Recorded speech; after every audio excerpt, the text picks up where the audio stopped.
أعوذ بالله من الشيطان الرجيم. بسم الله الرحمن الرحيم. فإذا قضيتم الصلاة فاذكروا الله قياما وقعودا وعلى جنوبكم فإذا اطمأننتم فأقيموا الصلاة إن الصلاة كانت على المؤمنين كتابا موقوتا۔ عزیز دوستو، السلام علیکم ورحمۃ اللہ وبرکاتہ۔ سورہ نساء آیت نمبر 103 تلاوت کی ہے۔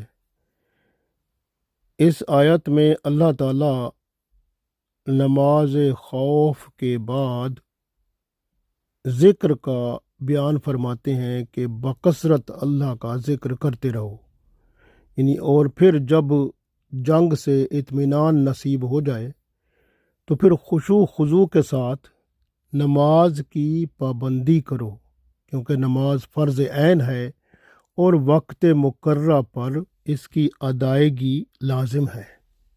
پڑھتے ہیں، ارشاد ہوتا ہے فَإِذَا، پس جب،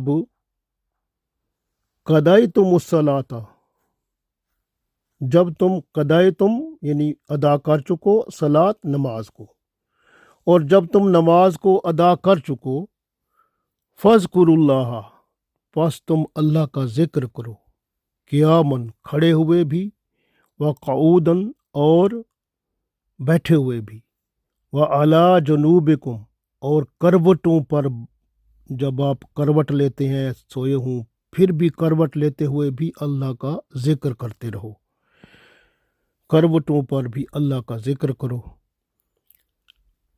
فَإِذَا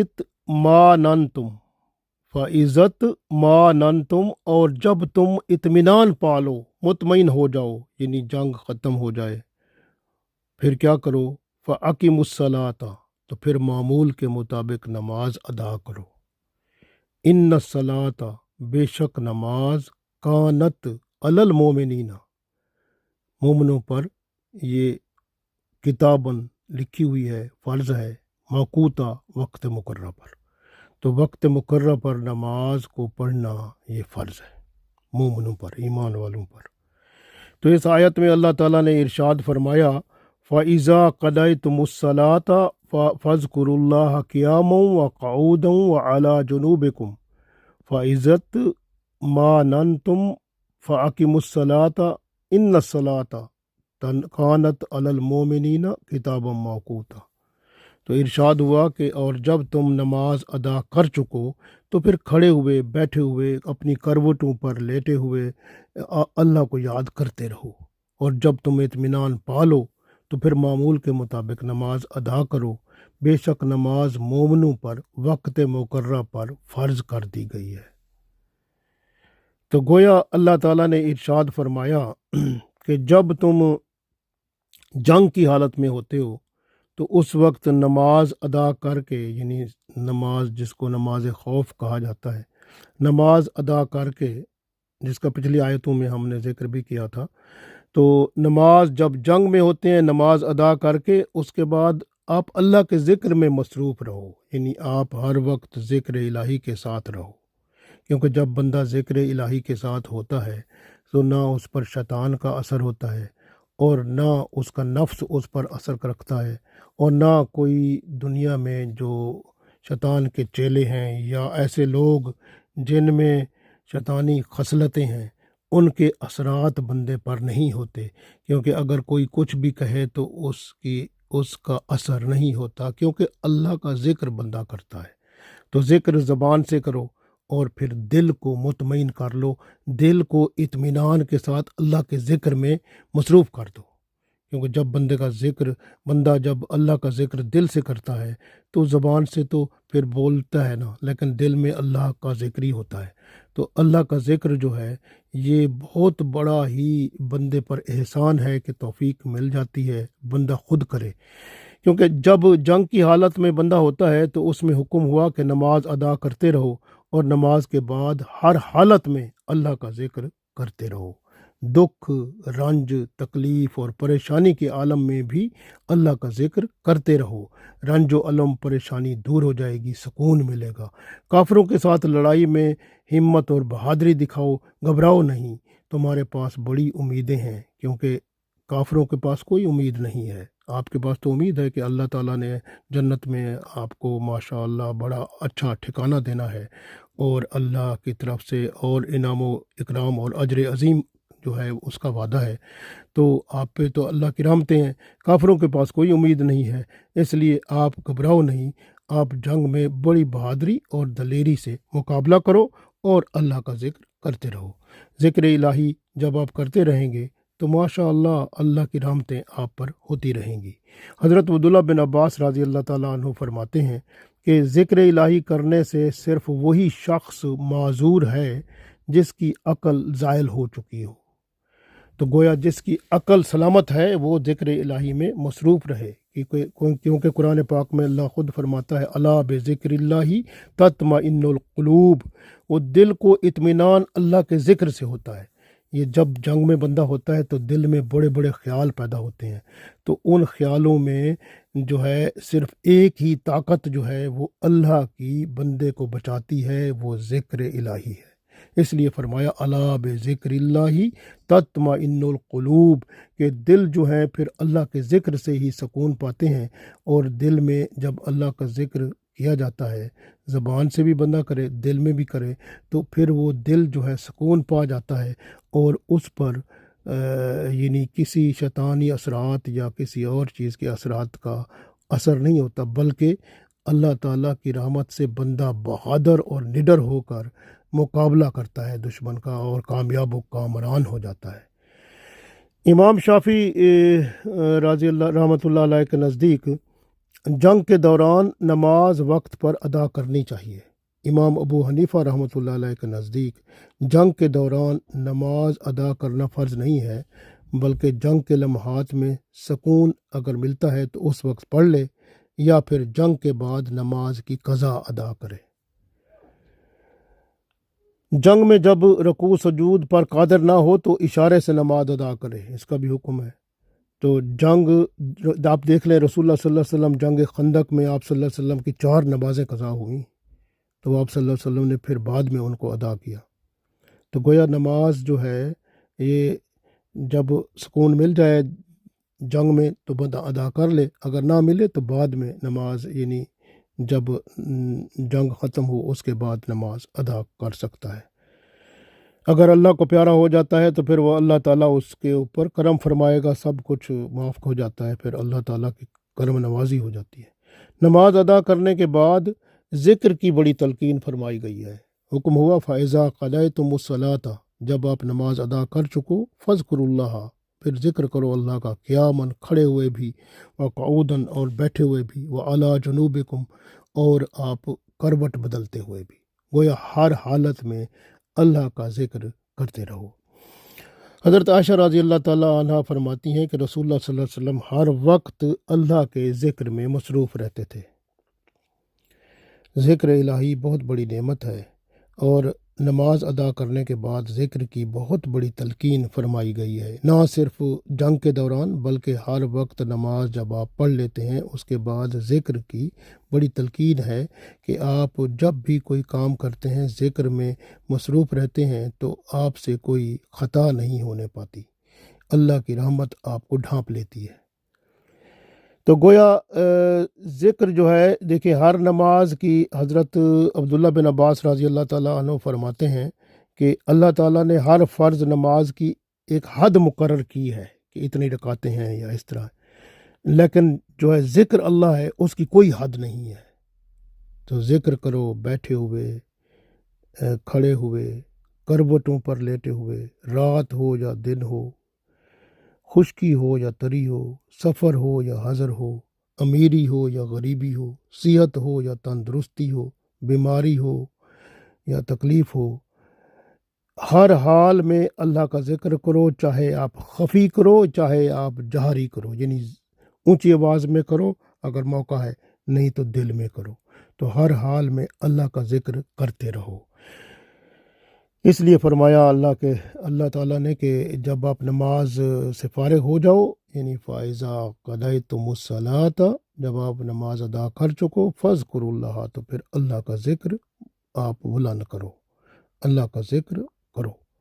رسول اللہ صلی اللہ علیہ وسلم کے زمانے میں بھی ایسے ہوتا تھا کہ نماز کے بعد اللہ کا ذکر کیا جاتا تھا۔ جب سارے نماز کے بعد سارے لوگ جو ہے نمازی وہ نماز پڑھ لیتے تھے تو ذکر اللہ اونچی آواز میں ہوتا تھا۔ صحیح مسلم، صحیح بخاری میں یہ حدیث موجود ہے۔ تو ذکر میں تسبیح، تحمید، تحلیل، تکبیر، ثنا اور دعائیں سب شامل ہیں۔ نماز خود بھی ایک ذکر ہے، لیکن اللہ نے نماز کے بعد ذکر کا حکم فرمایا ہے۔ گویا نماز ادا کرنے کے بعد ہر حال میں اللہ کا ذکر کرتے رہو، غفلت میں نہ رہو، کیونکہ ایک حدیث میں یہاں تک آتا ہے کہ جب بندہ ذکر سے غافل ہوتا ہے تو شیطان کا حملہ اس پر ہو جاتا ہے۔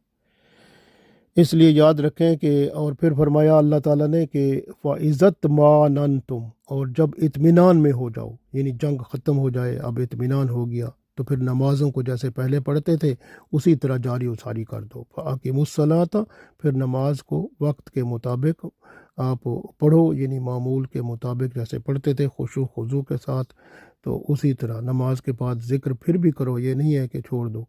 پھر فرمایا ان الصلاۃ، بے شک نماز جو ہے کانت علی المؤمنین کتابا موقوتا، تو نماز جو ہے مومنوں پر وقت مقرر پر فرض کر دی گئی ہے۔ یعنی جب اطمینان کی حالت ہو جائے تب بھی نماز قائم کرتے رہو اور ذکر الہی سے اپنے آپ کو تر و تازہ کرتے رہو۔ آپ صلی اللہ علیہ وسلم سے پوچھا گیا کہ کون سا عمل افضل ہے؟ آپ صلی اللہ علیہ وسلم نے فرمایا نماز اول وقت پر ادا کرنا۔ ترمذی شریف میں یہ حدیث موجود ہے۔ رسول اللہ صلی اللہ علیہ وسلم نے ایک بار کے سوا کسی سفر میں مغرب اور عشاء کو ملا کر نہیں پڑھا۔ ابو داؤد میں حدیث موجود ہے۔ اسی طرح یاد رکھیں کہ نمازوں کے اوقات کی بڑی بات ہے۔ ان الصلاۃ کانت علی المؤمنین کتابا موقوتا، نماز وقت مقررہ پر فرض کر دی گئی ہے۔ تو وقت مقررہ کیا ہوتا ہے؟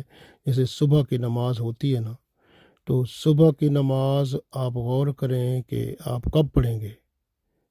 صبح کی نماز آپ پڑھیں گے جب صبح صادق کا وقت ہوتا ہے، یعنی طلوع صبح صادق۔ صبح صادق کا وقت جب ہوتا ہے اس وقت سے لے کر طلوع آفتاب تک، یعنی ابھی سورج نکلنے والا ہے اس سے پہلے تک یہ ادا کر سکتے ہیں۔ تو صبح کی نماز کا وقت ہوتا ہے صبح صادق سے لے کر طلوع آفتاب تک۔ اسی طرح ظہر کی نماز جو ہے اس کا وقت ہوتا ہے نصف نہار کے بعد، یعنی جب سر پہ سورج آ جاتا ہے تو اس کے بعد اس کا جب سورج ڈھلنا شروع ہوتا ہے تو نماز ظہر کا وقت شروع ہو جاتا ہے، یعنی زوال شروع ہوا۔ زوال کا مطلب ہے کہ سورج سر کے برابر آ گیا تو پھر جب تھوڑا سا وہ نیچے جائے گا بس وہ پھر سایہ بننا شروع ہو جاتا ہے بندے کا، تو اس وقت ظہر کا وقت شروع ہو جاتا ہے۔ تو یہ جو ظہر کا وقت ہوتا ہے حضرت امام شافعی کے نزدیک تو ایک سائے کے برابر ہوتا ہے، اس کے بعد عصر ہو جاتی ہے، لیکن حضرت امام ابو حنیفہ رحمۃ اللہ علیہ کے نزدیک 2 مثل سائے کے برابر ہوتا ہے، یعنی آپ کا سایہ جب آپ کے قد کے برابر ہو جاتا ہے تو وہ امام شافعی کے مطابق عصر شروع ہو جاتی ہے، لیکن امام ابو حنیفہ کے نزدیک آپ کا سایہ ڈبل جب ہو جاتا ہے تو پھر اس وقت عصر شروع ہوتی ہے، تو عصر کا وقت شروع ہو جاتا ہے۔ گویا ظہر کا وقت جب سورج سر پہ ہوتا ہے، تھوڑا سا بھی جب وہ زوال کی طرف جاتا ہے، یعنی تھوڑا سا بھی آپ کا سایہ بننا شروع ہوا تو سمجھو کہ اس کے بعد زوال شروع ہو گیا تو ظہر کا وقت شروع ہو گیا۔ پھر ظہر کا وقت رہتا ہے کوئی 2 مثل سایہ تک، اور پھر عصر کا وقت شروع ہو جاتا ہے۔ تو عصر کا وقت جب شروع ہوتا ہے پھر وہ عصر کا وقت غروب آفتاب سے پہلے تک رہتا ہے، جب وہ دھوپ پیلے رنگ کی ہو جاتی ہے، کہتے ہیں اس وقت وہ نماز مکروہ ہوتی ہے، لہٰذا اگر کسی نے وہ مجبوری کے تحت پڑھنی ہے کوئی ایسی بات ہے پڑھ سکتا ہے، لیکن جو ہے بہتر ہوتا ہے کہ نماز پہلے ادا کر لے۔ تو اس لیے عصر کا وقت جو ہے وہ 2 مثل سائے سے لے کر غروب آفتاب تک رہتا ہے۔ 2 مثل سائے کا مطلب ہے جب آپ کا سایہ ڈبل ہو جاتا ہے تو اس وقت سے لے کر تو آپ جب پھر غروب آفتاب سے پہلے تک عصر کا وقت رہتا ہے۔ مغرب کا وقت جو ہے وہ غروب آفتاب سے لے کر سرخی کے بعد، یعنی آسمان پر سرخی کے بعد جو سفیدی ظاہر ہوتی ہے تو اس کے مکمل چھپنے تک رہتا ہے۔ اسی طرح جب یہ سفیدی چھپ جاتی ہے اس کے بعد عشاء کا وقت ظاہر شروع ہوتا ہے۔ تو سفیدی کے چھپنے کے وقت سے عشاء کا وقت شروع ہوتا ہے جو صبح صادق تک جاتا ہے۔